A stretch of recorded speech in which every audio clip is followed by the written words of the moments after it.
প্রিয় দর্শক আসসালামু আলাইকুম, আমি দীপা খন্দকার রান্নার এক্সপার্ট থেকে আপনাদেরকে স্বাগত জানাচ্ছি।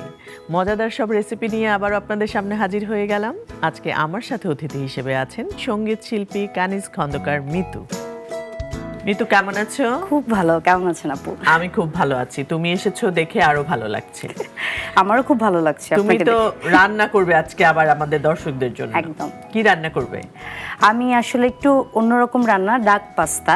আমরা পাস্তা তো নরমালি হয় যেটা যে খুব সহজ সরল একদম নরমাল করে খাই, বাট এটা একটু অন্যরকম। ডাক দিয়ে হচ্ছে, ডাকের মাংস দিয়ে আসলে হ্যাঁ, এখন একটু শীতের মধ্যে আসলে ডাকের মাংস তো সবাই খুব সবার পছন্দ করে। সো সেটা যদি পাস্তার সাথে হয় তাহলে নিশ্চয়ই অন্যরকম হবে। ঠিক আছে, চলে এসো এই পাশে, দেখো সবকিছু রেডি আছে নাকি।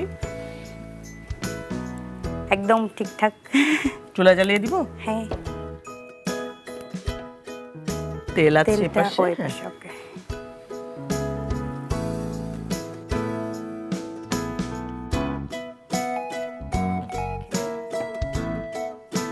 আমরা প্রথমে একটু তেলটা গরম হওয়া পর্যন্ত ওয়েট করি। এরপরে হচ্ছে আমরা এই যে আমাদের যে ডাকটা আছে এটা একটু দিব হালকা, একটু ডাকটা সেদ্ধ হতে একটু টাইম লাগে, সো আমরা সবার আগেই ডাকটা এটা আগে একটু দিয়ে দিব, তারপর এটা দিয়ে দিই। এখন তো মনে হয় গরম হয়েছে।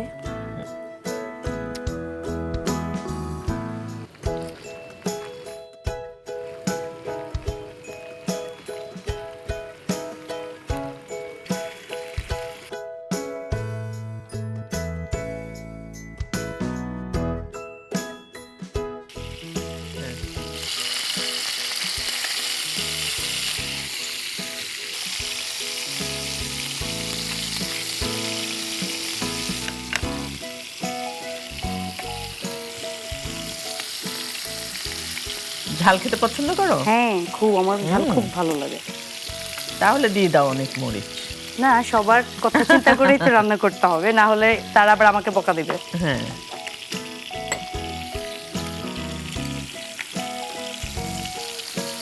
আমরা একটু মাস্টার্ড সস দিচ্ছি।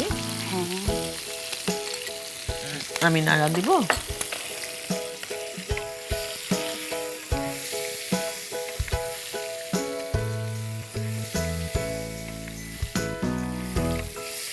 নিতু, গানের কি অবস্থা? কি করছো এখন? কি গান করছো?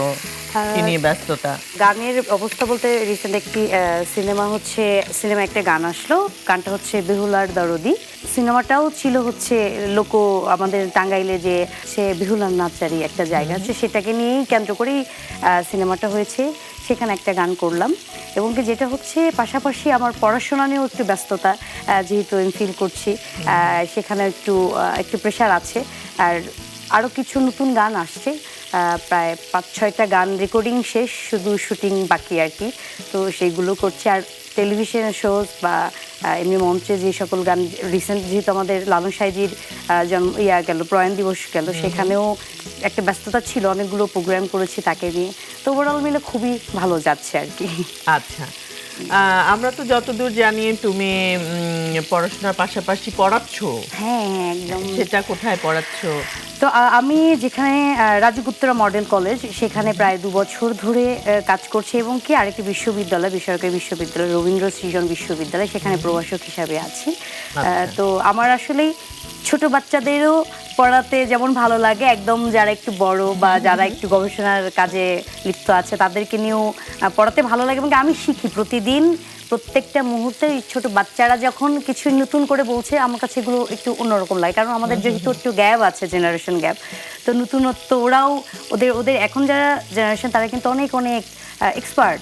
ওরা আমাদের থেকে, আমার মনে হয় আমরা যেটা চিন্তা করি ওটা তার চিন্তা করার আগেই উপস্থিত করে। হ্যাঁ, তো সেই জায়গাটা একটু টাইম লাগবে। একটা পাশ আমাদের মনে হয় হয়ে গেছে, আমরা একটু উল্টে দিলেই জিনিসটা হয়ে যাবে।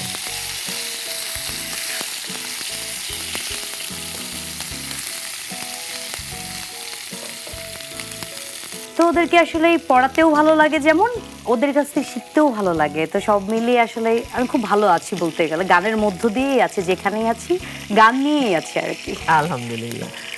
আমাদের হাঁসের মাংসটা তো হয়েই গেছে। এরপরে আমরা কি দিব এখানে? বা সুন্দর কাবাব একটা ব্যাপার হয়েছে, কিন্তু এখন আমরা মাশরুমটা দিয়ে দিই। হ্যাঁ, তাহলে মাশরুমটাও একটু ভাজা হয়ে যাবে।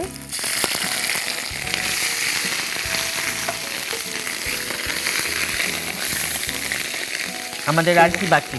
এই যে পেঁয়াজ পেঁয়াজ রসুনের রসুন, একটু তাহলে পেঁয়াজটা আমরা দিয়ে দিই।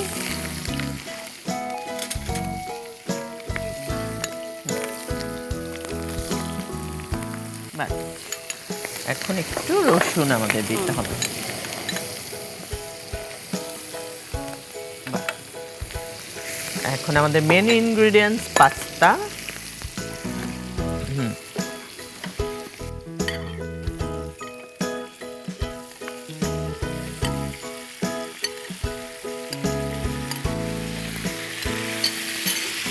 এখন কি দিচ্ছ?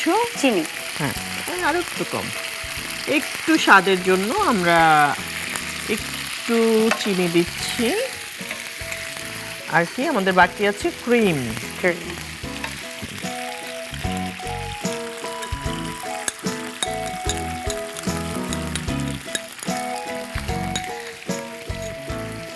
লাস্টে একদম দিয়ে দিব ধনিয়া পাতা। আমাদের এটা একটু হোক।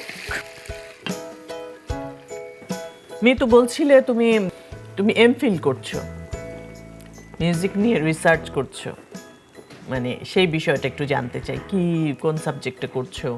আমার পড়াশোনা যেহেতু সঙ্গীত বিভাগ থেকেই, তখন থেকেই আসলে হয় কি, মানে আমার সব কিছুর প্রতি একটু কিউরিসিটি বেশি।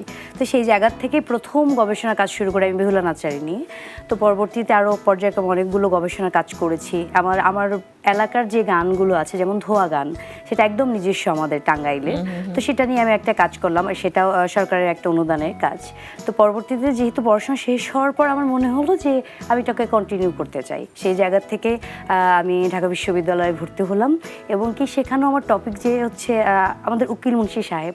তো আমার ওনার গান পার্সোনালি খুব পছন্দ।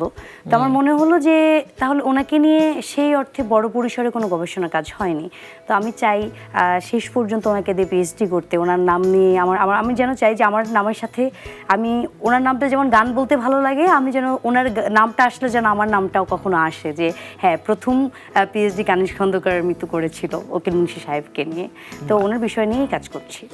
উকিল মুন্সিকে নিয়ে তোমার এই যে আগ্রহের কারণ, মানে তার সম্পর্কে মানে তুমি যতটুকু জানতে পেরেছো, তার কিছুটা যদি তুমি আমাদের দর্শকদের সাথে শেয়ার করো, বা আরো অনেক সিঙ্গারের নিশ্চয়ই এরকম ওনার প্রতি অনেক ইন্টারেস্ট আছে, ওনার গান পছন্দ করে, আমরাও পছন্দ করি, তো একটু যদি বলো আর কি। উকিল মুন্সি সাহেব প্রথমত আমরা সবাই তো জানি যে উনি গীতিকার ছিলেন, বা উনি ভালো গান লিখতেন বা ভালো সুর করতেন। কিন্তু মজার বিষয় আমরা যেটা জানি না, উনি কিন্তু খুব, মানে আমি কি বলবো, ধার্মিক মানুষ ছিলেন। উকিল মুন্সি, এই ওনার নাম তো এটা আসল না। তো তার নামটার থেকেই কিন্তু বোঝা যায় যে উকিলটা কেন আসলো।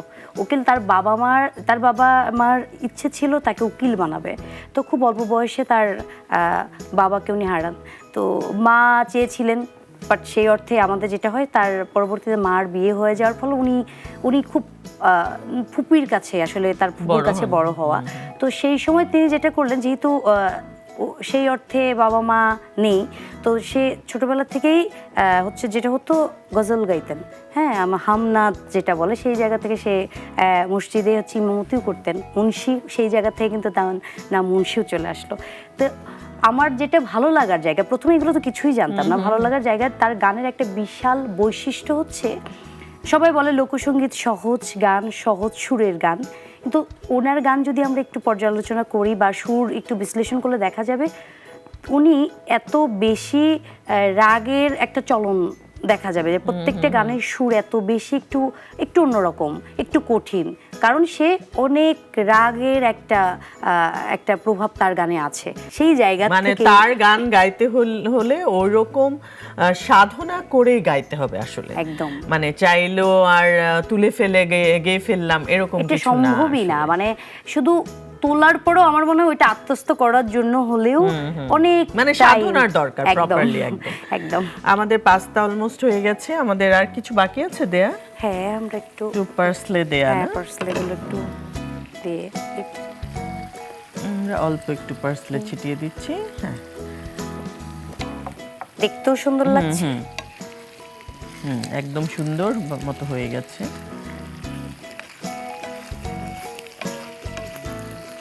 আমার মনে হয় আমরা এবার সার্ভিং এ চলে যেতে পারি।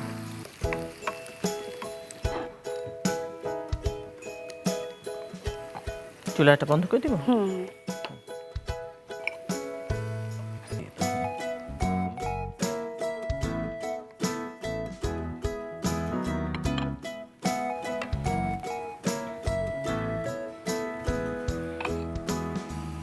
রান্না হয়ে গেল ডাক পাস্তা। বাহ, চমৎকার, মজাদার ডাক পাস্তা তৈরি হয়ে গেল।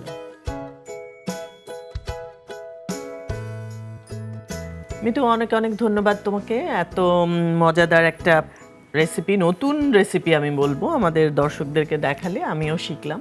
তবে যেহেতু গানের মানুষ, তোমার গলার গান না শুনে তো তোমাকে একদমই ছাড়বো না।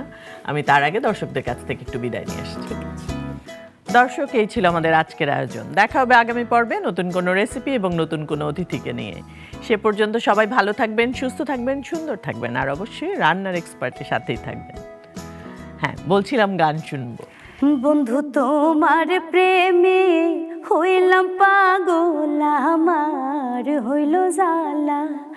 বন্ধু তোমার প্রেমে হইলাম পাগল, আমার হইল জ্বালা।